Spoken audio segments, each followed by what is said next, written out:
Great. I want to begin by asking you, how did you think that director Kevin MacDonald did bringing your father's music and the life of Bob Marley to the screen in this documentary?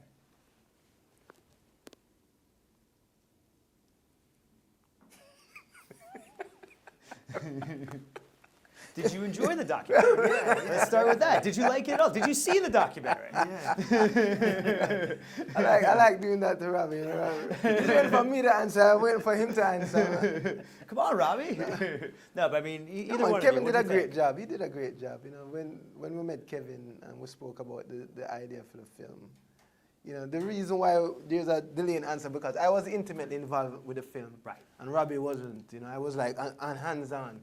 And everybody else wasn't, so it's kind of difficult for them. How do you feel that your hands-on helped Kevin really capture? Because I think it's a great musical documentary. I think he really captured his essence. Me being hands-on, you know, I'm representing the family really in it, and what it does is it gives Kevin the opportunity to speak with the people who knew Bob intimately, and for them to speak with him intimately about Bob.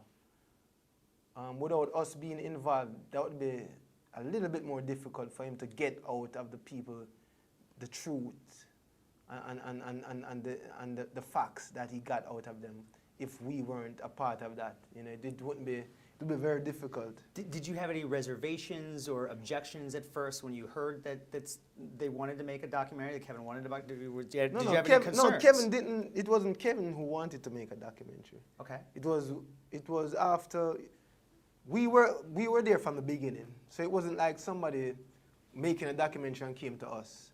We were the ones who were actually proactive in wanting to do this.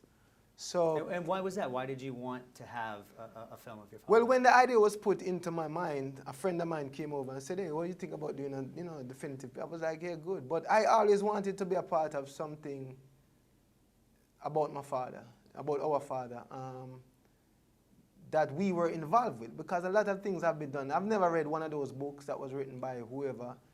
I've never really watched one of I don't do it because I don't believe in it. Right.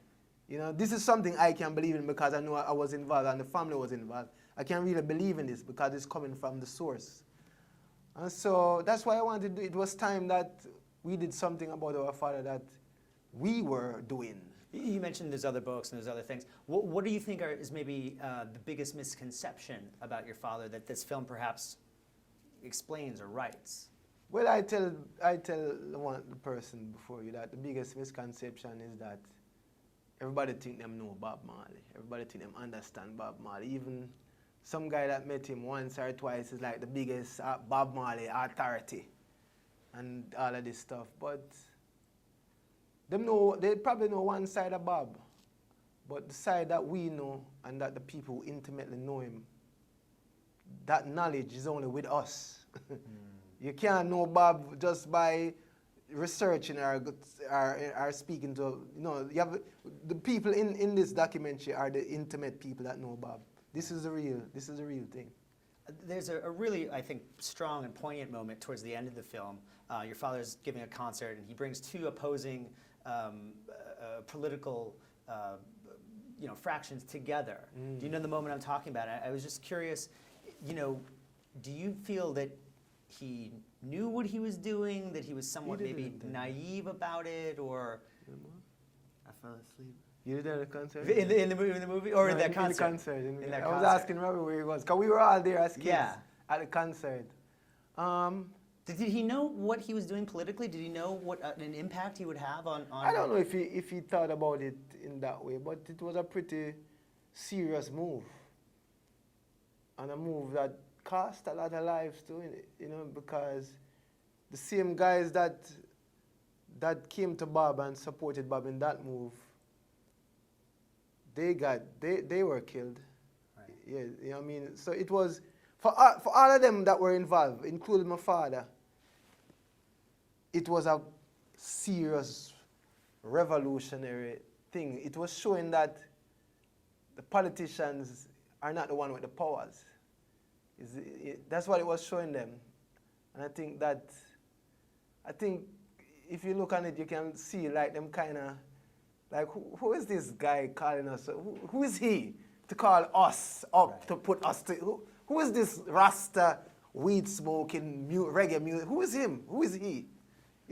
So I don't know if I don't know what was going through his mind or how he thought about it, but for me, looking back and being around kind of when this was being put together, it was a very serious move, not only for Bob, but for the guys that used to be working for those guys who now kind of were like, we're not too into what you guys, we're more looking at Bob right now and what we want as a people. We don't want to kill each other anymore for your political reasons. So guess what? Bob is going to bring you on stage. I mean, but it was heavy. It was heavy. Your father really lived his message, didn't he? He really believed and lived one life, one love. Yeah, man, Bob. Yeah, man, Bob is authentic, man. Authentic. There's no fakeness about him, you know. Authentic. Is that the legacy, the authentic in the music and? I think so, because people love that. People love real. Yeah. You know, it's not like a kiss thing with makeup and fireworks and. I love that you referenced kissing. Thank you so much, Ziggy. It was a pleasure.